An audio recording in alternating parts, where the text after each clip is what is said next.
आपका question number first आपके सामने। हाल ही में सर्वोच्च न्यायालय ने अनुच्छेद 370 निरस्त करने के केंद्र सरकार के फैसले को बरकरार रखा है। इसे कब निरस्त किया गया दोस्तों, बड़ा महत्वपूर्ण सवाल है। अभी हाल ही में सुप्रीम कोर्ट जो है रसगुल्ला, अभी हाल ही में जो हमारा सर्वोच्च न्यायालय जो है, इसकी संवैधानिक बेंच, सर्वोच्च न्यायालय जो आपके जो सुप्रीम कोर्ट है हमारा, इसका एक सुप्रीम फैसला आया है। सुप्रीम कोर्ट का सुप्रीम फैसला आया है, एक सर्वोच्च फैसला आपके सामने आया है। और सर्वोच्च फैसला देने वाली जो आपकी पीठ थी उसका नाम क्या है, कॉन्स्टिट्यूशन बेंच थी, संवैधानिक पीठ थी। ये भी आपको ध्यान रखना है, ठीक है। एक्चुअली में दोस्तों जिस बेंच के अंदर 5 या फिर 5 से अधिक न्यायाधीश हो, उस बेंच को कॉन्स्टिट्यूशन बेंच बोलते हैं। संवैधानिक फैसला लेने का अधिकार जो है इसके पास में होता है, ठीक है। और ये सुप्रीम डिसीजन होता है। तो 5 या 5 से अधिक न्यायाधीश अगर हो तो वो संवैधानिक बेंच होती है। इस मामले में संवैधानिक बेंच बैठती है, सुप्रीम कोर्ट की संवैधानिक बेंच थी। और खुद जो हमारे मुख्य न्यायाधीश साहब है आपके, खुद जो हमारे मुख्य न्यायाधीश साहब थे वो इसके अध्यक्ष थे, जो आपके DY चंद्रचूड़ जी जो थे आपके, वो इसमें अध्यक्ष थे। और 5 न्यायाधीश जो है इसके अंदर बैठे थे। उनका फैसला अभी हाल ही में है, ठीक है। अब दोस्तों ये कहानी शुरू कहां से होती है, हम भी वहीं से शुरू करते हैं जहां से कहानी शुरू होती है। जम्मू कश्मीर से किस प्रकार आपके विलय पत्र होता है, क्योंकि वो सारा जो डिसीजन आएगा ना सर, डिसीजन में आपके सुप्रीम कोर्ट के जो मुख्य न्यायाधीश साहब हैं वो बोलेंगे कि भाई आपने विलय पत्र पर साइन किए हैं, तो आपकी जो इंटरनल जो आपके इंटीग्रिटी थी आपके, वो नहीं बची। अब आप भारत के अभिन्न अंग हो चुके हो, वो सारी बातें आएंगी। तो पहले चलते हैं दोस्तों जम्मू कश्मीर की ओर चलते हैं। आइए चलिए मेरे साथ में, हम पहले जम्मू कश्मीर की ओर आते हैं, ठीक है। जब दोस्तों हम आजाद हुए थे, 2 देश आपके सामने आए थे, एक भारत और एक पाकिस्तान, 2 देश आपके सामने आते हैं। 1947 की बात है। जम्मू कश्मीर से पूछा गया कि आप किस में शामिल होंगे। जम्मू कश्मीर जो महाराजा हरि सिंह थे, उन्होंने कह दिया कि हम किसी में शामिल नहीं होंगे, हम इंडिपेंडेंट रहने वाले हैं। तो ठीक है भाई, आप इंडिपेंडेंट रहिए, क्योंकि दोस्तों इसकी बाउंड्री पाकिस्तान के पास में थी। सो पाकिस्तान को लगा कि क्यों ना इसको हड़प करके अपने में मिला लीजा। सो पाकिस्तान ने अपनी ओर से जो कबीलाई जो थे आपके, उनका अटैक करवा दिया। कहां पर, जम्मू कश्मीर के अंदर अटैक करवा दिया। तब दोस्तों महाराजा हरि सिंह को लगा कि यार इस अटैक को मैं झेल नहीं पाऊंगा, तो उसने भारत से बोला कि हमारी मदद कीजिए। भारत ने बोला कि भाई हम हमारी सेना आपके पास भेज देंगे, पर एक काम कीजिए, आप सबसे पहले जो है भारत का हिस्सा बन जाइए, आप जो विलय पत्र जो है उस पर साइन कीजिए, तभी काम हो पाएगा, वरना हम हमारी सेना जो है आपके वहां नहीं भेज पाएंगे। तो महाराजा हरि सिंह ने बोला कि ठीक है भाई, हम जो है हम क्या करते हैं, हम आपके विलय पत्र पर साइन करते हैं। जो इंस्ट्रूमेंट ऑफ एक्सेशन जिसको बोलते हैं, जिसको विलय पत्र कहते हैं, हम उस पर साइन करते हैं। और इन्होंने दोस्तों 26 अक्टूबर 1947 को साइन कर दिया। और अगले ही दिन दोस्तों क्या हुआ, माउंटबेटन साहब ने इसे एक्सेप्ट कर लिया। जम्मू कश्मीर भारत का एक अभिन्न हिस्सा बन चुका है। मेरी बात को ध्यान रखना, अभी आगे डिसीजन में काम आएगा। जम्मू कश्मीर भारत का एक अभिन्न हिस्सा बन चुका है। जम्मू कश्मीर ने विलय पत्र पर साइन कर दिया दोस्तों, कब, आपके 47 के अंदर। हमने उनकी सहायता की और पाकिस्तानियों को जो खदेड़ कर हमने बाहर निकाल दिया। फिर दोस्तों हमने हमारा जो संविधान है ना, उसमें 1949 में आपके एक विशेष अनुबंध जोड़ दिया, एक विशेष आर्टिकल जोड़ दिया, उसको बोलते हैं आर्टिकल नंबर 370। ये दोस्तों भाग 11, ये दोस्तों भाग 21 था। और भाग 21 जो से वो नॉन परमानेंट है, वो अस्थायी है, संक्रमणकालीन है, और उसमें विशेष प्रावधान है। तो अस्थायी, संक्रमणकालीन और विशेष प्रावधान जो है वो इसमें शामिल होते हैं आर्टिकल आपके भाग 21 के अंदर। उसी में दोस्तों भाग कौन सा है, उसी में आर्टिकल नंबर उसी में दोस्तों आपके आर्टिकल नंबर 370 हमने जोड़ दिया, जो कि जम्मू कश्मीर जो है उसके लिए जोड़ा हमने। तो जम्मू कश्मीर के लिए विशेष प्रावधान पूछूं आपसे कब आया रसगुल्ला, वो आपके सामने आता है, और 1949 के अंदर आर्टिकल 370 के अंदर आता है। फिर दोस्तों 5 साल बाद जम्मू कश्मीर का स्थायी निवासी कौन होगा, इस बात के लिए जो है एक नया आर्टिकल जो है 35A जोड़ा गया। 1954 के अंदर जोड़ा गया। क्या 35A, और इसमें बोला गया जम्मू कश्मीर का स्थायी निवासी कौन होगा, इसके बारे में यहां पर बातचीत होती है। तो दो चीजें आपके सामने आ रही देखिएगा, एक तो आर्टिकल नंबर 370 और आर्टिकल नंबर 35A, ये दो चीजें आपके सामने आ चुकी है। अब दोस्तों क्या हुआ है, अब रसगुल्ला दोस्तों 2019 में कैसा है, अब दोस्तों 2019 में तीन क्या है, तीन आदेश आते हैं ना, मेरी बात सुनना, एक आदेश नहीं आया, तीन आदेश आते हैं 2019 के अंदर। एक आया था 5 अगस्त 2019 को आया था, जिसे आप भली भांति से जानते हो, 5 अगस्त 2019 आपके। एक दोस्तों कौन सा आता है, एक 6 अगस्त 2019 को आता है, और एक जो आता है वो कब आता है, वो 9 अगस्त 2019 को आता है। तो फिर सुनिएगा, तीन राष्ट्रपति के आदेश। तो पहली बात दोस्तों आपके, ये तीनों जो है वो जो हमारे राष्ट्रपति थे उस समय, रामनाथ कोविंद जी। कौन थे, जो रामनाथ कोविंद जी थे, उनका ये आदेश था। तो राष्ट्रपति जी के तीन आदेश आते हैं आपके सामने, 5 अगस्त को, 6 अगस्त को और 9 अगस्त को। ये तीन आदेश आते हैं कब, आपके 2019 के अंदर तीन आदेश आए। और दोस्तों इसमें दो बड़ी महत्वपूर्ण बातें होती है सामने, उन बातों को आपको चेक करना है, और सुप्रीम कोर्ट दोस्तों उन्हीं बातों को आपके जस्टिस करने वाली है, आगे उन्हीं के ऊपर न्याय आपको देने वाली है। ठीक है, यहां दोस्तों तीन बातें आती है छापना। एक तो दोस्तों आपके, एक तो आर्टिकल जो 35 है उसको एंड कर दिया। ठीक है, जो आपके 35 जो ये था आपके स्थायी निवासी वाला जो था, इसे एंड कर दिया। ठीक है, और जो आर्टिकल दोस्तों 370 जो है छापना सो, इसको मॉडिफाइड किया है, इसको पूरी तरह दोस्तों अंत नहीं किया है, इसको मॉडिफाइड कर दिया है ना। ध्यान रखना, कोई आपसे पूछ लेना आर्टिकल 370 क्या अंत हो चुका है, नहीं रसगुल्ला, अंत नहीं हुआ है, ये सब मॉडिफाइड हुआ है ना। ये जो आपके भाग 1, 2, 3 इसके अंदर थे ना, सब पार्ट जो थे वो सारे अंत कर दिए, अब जो है इसको मॉडिफाइड कर दिया, किसको, आर्टिकल नंबर 370 को। और इसमें दोस्तों यह लिख दिया है कि संविधान के, भारत के संविधान के सभी अनुच्छेद जम्मू कश्मीर पर लागू होंगे, उसी प्रकार जिस प्रकार अन्य राज्यों पर लागू होते हैं। फिर सुनो दोस्तों, इसमें आप लिख दो, इसमें आप लिख दिया गया है कि भारतीय संविधान के सभी अनुच्छेद, संविधान के सभी अनुच्छेद जो है, संविधान के सभी अनुच्छेद कहां पर दोस्तों आपके जम्मू कश्मीर पर लागू होंगे, जम्मू कश्मीर पर लागू होंगे, उसी प्रकार लागू होंगे, उसी प्रकार जिस प्रकार लिखना, उसी प्रकार लागू होने वाले हैं जिस प्रकार अन्य राज्यों पर, जिस प्रकार जो अन्य राज्य हमारे, अन्य जो राज्य यूटी हैं, अन्य राज्य और यूटी जो हैं, इनके ऊपर लागू होते हैं, उसी प्रकार लागू होने वाले हैं। ठीक है, मतलब उसको जो विशेष आपके जो दर्जा है ना, जो विशेष दर्जा था उसे अंत कर दिया। सो जो विशेष दर्जा था इसे अंत कर दिया गया यहां पर। अब बोला गया कि जो भारत जो है उसका अभिन्न अंग कौन बन चुका है, अभिन्न अंग जो है वो जम्मू कश्मीर बन चुका है। तो अब जिस प्रकार अन्य राज्यों के ऊपर लागू होंगे, उसी प्रकार जो है, उसी प्रकार जम्मू कश्मीर के ऊपर भारतीय संविधान लागू होने वाला है। ये बात दोस्तों यहां पर की गई, और यहां पर जम्मू कश्मीर जो है, जो राज्य था दोस्तों, उसको कन्वर्ट कर दिया किसके अंदर, तो यूटी के अंदर कन्वर्ट कर दिया। पूछे आपसे, यहां से जम्मू कश्मीर जो है आपके जो राज्य था, जो स्टेट था पहले, इसे अब जो है आपके वो 2 यूटी के अंदर कन्वर्ट कर दिया। और वो 2 यूटी कौन कौन सी बनती है, एक जम्मू कश्मीर बन गई दोस्तों, और एक आपके लद्दाख जो है 2 यूटी बन चुकी है। ये आपको ध्यान रखना है। ये 2019 के अंदर हुआ था, जब आपके सामने रामनाथ कोविंद जो हमारे जो राष्ट्रपति थे दोस्तों, उन्होंने आपके ये आदेश पारित किया था, और एक आदेश के द्वारा ही दोस्तों क्या हुआ है, ये सारा चेंज यहां पर हो गया। अब रसगुल्ला इसी बात को चुनौती जो है वो सुप्रीम कोर्ट में दी गई थी आपके। अब सुप्रीम कोर्ट ने, पूछूं आपसे, सुप्रीम कोर्ट के सामने कौन कौन से सवाल आए। ठीक है, सुप्रीम कोर्ट के सामने पूछे आपसे सवाल कौन कौन से आए थे।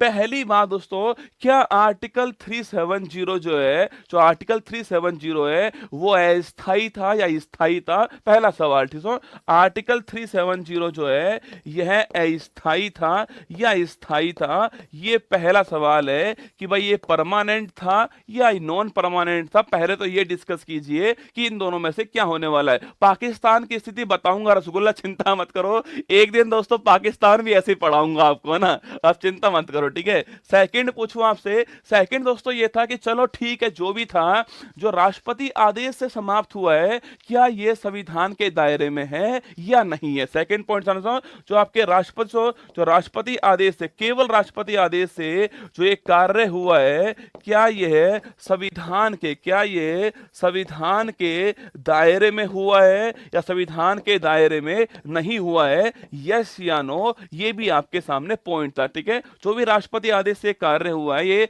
संविधान के दायरे में हुआ है या नहीं हुआ है, सेकंड पॉइंट ये। ठीक है, थर्ड पॉइंट दोस्तों, जम्मू कश्मीर जो है आपके, इसका जो राज्य दोस्तों आपके जो दर्जा है वो रहना चाहिए या नहीं रहना चाहिए आपके, या यस या नो है आपके यहाँ पर। आपके जो स्टेटहुड है जम्मू कश्मीर, जो स्टेटहुड है ना, अभी रसगुल्ला जम्मू कश्मीर यूटी बन चुका है। ये एक याचिका के अंदर पूछा गया है कि जम्मू कश्मीर जो है उसको यूटी बनाए रखना चाहिए या उसको स्टेट बना दीजिए चाहिए, क्या होना चाहिए। और फोर दोस्तों, जम्मू कश्मीर में 2019 को डिसीजन आता है, उसके बाद में वहां पर अभी तक गवर्नमेंट नहीं बन पाई है, जबकि विधानसभा की वहां पर बात हुई थी। वो कब बनेगी, ये कुछ बातों के ऊपर जो है वो सुप्रीम कोर्ट जो है आपके फैसला सुनाने वाली है। सुप्रीम कोर्ट के 5 न्यायाधीश आपके सामने यहां पर आने वाले हैं। पहले आप उन 5 न्यायाधीश को देखिए, वो 5 न्यायाधीश कौन कौन से हैं। आइए दोस्तों 5 न्यायाधीश देखते हैं आपके। वो 5 न्यायाधीश आपके सामने यहां पर दिख रहे हैं। ये 5 सुप्रीम कोर्ट के न्यायाधीश हैं जो संवैधानिक बेंच के अंदर आपके थे, और पांचों का जहां पर भी दोस्तों एकमत हुआ है ना,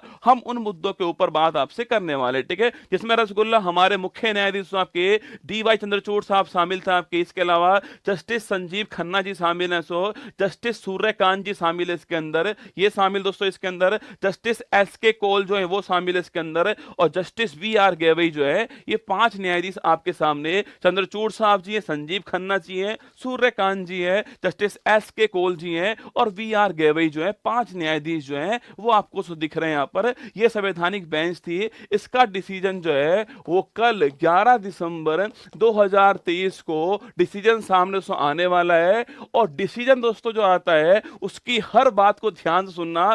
पहले आप भारत के मुख्य न्यायाधीश जी का एक स्टेटमेंट सुनिएगा, और वो स्टेटमेंट क्या देखना, यहां वो लिखा हुआ है, संविधान में कहीं इसका उल्लेख नहीं है। देखिए संविधान में, ये भारत के मुख्य न्यायाधीश जी कह रहे हैं, ठीक है, संविधान में कहीं इसका उल्लेख नहीं है कि जम्मू कश्मीर की कोई आंतरिक संप्रभुता है। जो पहला सवाल था ना कि जम्मू कश्मीर जम्मू कश्मीर की इंटरनल आपके इंटीग्रिटी जो है, आपके आंतरिक संप्रभुता जो है वो समाप्त हो चुकी है। तो इन्होंने कहा जम्मू कश्मीर का संविधान में यह कहीं भी उल्लेख नहीं है कि जम्मू कश्मीर जो है वो आंतरिक रूप से संप्रभु है, क्योंकि जम्मू कश्मीर के जो महाराज हरि सिंह थे उन्होंने खुद विलय पत्र पर साइन किए हैं। और सुनो दोस्तों, विलय पत्र पर साइन किए, और रसगुल्ला जो उनके बेटे कर्ण सिंह थे ना, उन्होंने भी कहा है कि जम्मू कश्मीर भारत का अभिन्न अंग है। तो जम्मू कश्मीर भी और राज्यों की तरह दोस्तों रहने वाला है, जिस प्रकार और राज्य वही आपके जम्मू कश्मीर है। एक देश है, एक देश है, एक संविधान है और एक ध्वज है। लिखना,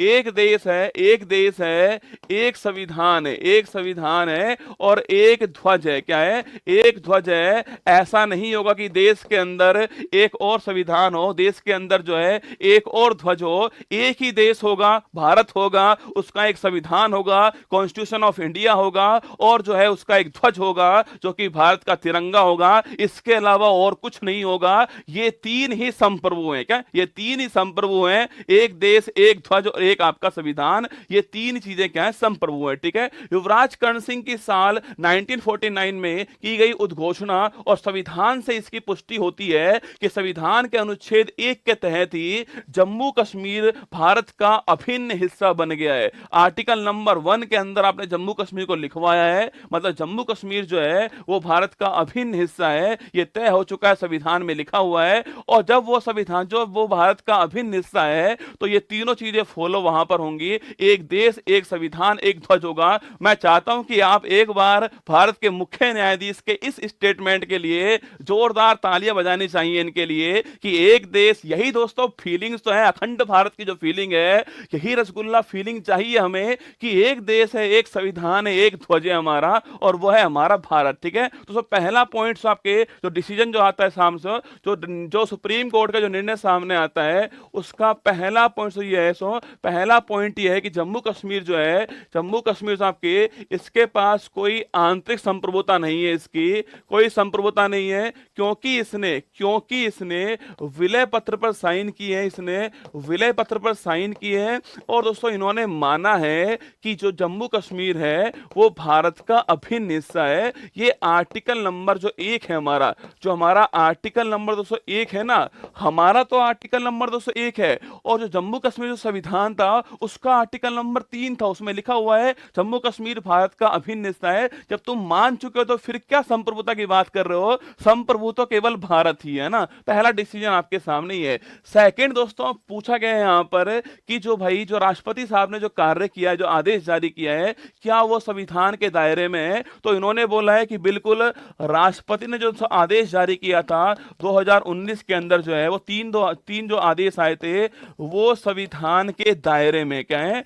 वो संविधान के दायरे में कहीं भी संविधान का अतिक्रमण नहीं हुआ है। इन्होंने इसमें बोला कि भाई 2019 के अंदर जो है उस जम्मू कश्मीर में आपके राष्ट्रपति शासन था। आपके आर्टिकल नंबर 356 लागू था वहां पर। आर्टिकल नंबर 356 जो है वो लागू था वहां पर। वहां कोई विधानसभा नहीं थी, वह राष्ट्रपति जो है वो हेड था। और जब भी दोस्तों आर्टिकल नंबर 356 लागू दोस्तों होता है तो राज्यपाल की जो रिकमेंडेशन होती है वो राष्ट्रपति उसी के आधार पर तय करता है। जो भी काम करना हो वहां राष्ट्रपति सर्वे सर्वा होता है और वही काम वहां पर हुआ था। तब दोस्तों आपके उस समय आपके वहां राष्ट्रपति रूल लगा हुआ था। तो इस आधार पर राष्ट्रपति जो है उसके पास पूरी पावर थी कि वो आदेश जारी कर सके, वो अध्यादेश जारी करे। राष्ट्रपति का अध्यादेश ही कानून की तरह होता है इस परिस्थिति के अंदर। तो बिल्कुल ठीक बात है, कोई समस्या नहीं है, ये भी एकदम ठीक पॉइंट है। इन्होंने ये भी बोल दिया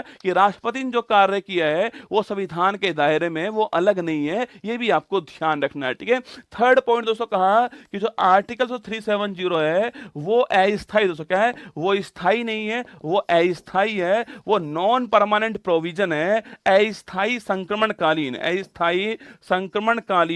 वो विशेष प्रावधान था। और अब कोई जरूरत नहीं दोस्तों विशेष प्रावधान की, इसलिए इसको समाप्त करना चाहिए, इसे मॉडिफाइड करना चाहिए। एकदम ठीक बात इनको लगी है। ये भी इन्होंने कहा दिया कि भाई मॉडिफाइड करना एकदम ठीक है, कोई इसके अंदर समस्या नहीं है। अब दोस्तों फोर्थ पॉइंट जो आपके डिसीजन में आता है कि जम्मू कश्मीर जो है, इस जम्मू कश्मीर को इन्होंने यूटी बना दिया है। अब इन्होंने कहा है, देखना सुनना मेरी बात को, समझने वाली बात दोस्तों यहां पर आ रही है। इन्होंने कहा, सुप्रीम कोर्ट ने कहा जम्मू कश्मीर को आपने यूटी बना दिया है, अगर आप चाहो तो विचार कीजिए। इन्होंने कहा है कि अगर सेंटर चाहे, अगर पार्लियामेंट चाहे तो उन्हें विचार करना चाहिए कि इसे वापस से इसका जो स्टेटहुड है, जो इसका स्टेट जो दर्जा है छापना, वो इसे वापस मिल जाए, इस पर संसद विचार करे। क्योंकि दोस्तों यह जो पावर दोस्तों वो हमारे संविधान के अंदर ये पावर जो है वो पार्लियामेंट को दी है कि कोई राज्य रहेगा या यूटी रहेगा,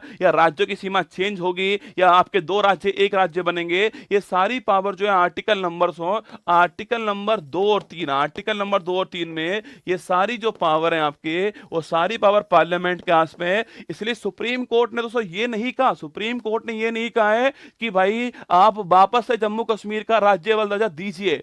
सुप्रीम कोर्ट ने कहा कि संसद को विचार करना चाहिए कि जो जम्मू कश्मीर जो उसका स्टेटहुड है आपके, वो उसको वापस लौटाया जाए, वो स्टेट बन जाए वापस से। ऐसा विचार संसद करना चाहिए, केवल विचार करने की बात बोलिए, ठीक है। और फोर्थ पॉइंट बोला, और फिफ्थ पॉइंट बोला है कि जम्मू कश्मीर से यहां पर इन्होंने कहा था कि भाई यहां पर विधानसभा होगी, ये बात बोली गई थी 2019 के अंदर। तो यहां पर इलेक्शन कब करवाओगे भाई, विधानसभा होगी 19 में, आपने बोला है 4 साल निकल गए, यहां पर इलेक्शन कब करवाओगे? तो उन्होंने बोला है कि यहां पर इलेक्शन जो है 30 सितंबर 2024 तक यहां पर इलेक्शन होने चाहिए। ये बात भी उन्होंने कही है, ये भी आपको ध्यान रखनी है। तो सुप्रीम कोर्ट का डिसीजन आपके सामने, इन्होंने कहा है कि जम्मू कश्मीर जो विधानसभा है यहां पर इलेक्शन होना चाहिए, और जो इलेक्शन है आपके वो 30 सितंबर 2024 जो है तब तक इलेक्शन हो जाना चाहिए। ये इन्होंने बात यहां पर बोल दी है। ये आपके सामने यहां पर सारी बातें जो मैंने बताई आपको, ये पूरा डिसीजन बड़ा महत्वपूर्ण होने वाला है। मैंने हर पॉइंट समझाया आपको कि पहले क्या था, अब क्या था, और क्यों यह डिसीजन आपके सामने आया है, वो आपके सामने यहां पर था। तो नोट कीजिए रसगुल्ला, यहां पर पहला सवाल हमारा यह है कि आर्टिकल 370 को निरस्त करने के लिए केंद्र सरकार के फैसले को बरकरार रखा गया है। इसे कब निरस्त किया? आपके ये ऑप्शन नंबर बी छापना 2019 के अंदर है। कई लोग सोचते हैं केवल एक ही आपके अध्यादेश था, 5 अगस्त वाला नहीं, 3 थे ना, 5 अगस्त, 6 अगस्त और 9 अगस्त को 3 अध्यादेश आते हैं। ऑप्शन नंबर बी आपका ठीक आंसर है। और ये सारी बातें मैंने समझा दी आपको। ये सारी बातें जो है यहाँ पर लिखी हुई है। ये फोटो दोस्तों कितना अच्छा फोटो, देखो इसको। इसको, ये कितना अच्छा फोटो है, ऐसा ही भारत होना चाहिए भाई साहब, तब मजा आएगा। ठीक है, ये पूरा लद्दाख हो, ये पूरा जम्मू हो, और ये पूरा कश्मीर हो, क्या ये पूरा कश्मीर हो, और ये हमारा जम्मू कश्मीर हो, और ये पूरा लद्दाख हो। बड़ा दोस्तों शानदार फोटो अमर उजाला ने लिया है यहाँ पर, जो मैंने आपको दिखा दिया है। ठीक है, ये फोटो आपके सामने यहाँ पर है, बाकी सारी बातें मैंने यहाँ पर लिख कर दी है, आप पढ़ना चाहो पढ़ लीजिएगा, यही सारी बातें यहाँ पर है ना। वैश्विक शांति सूचकांक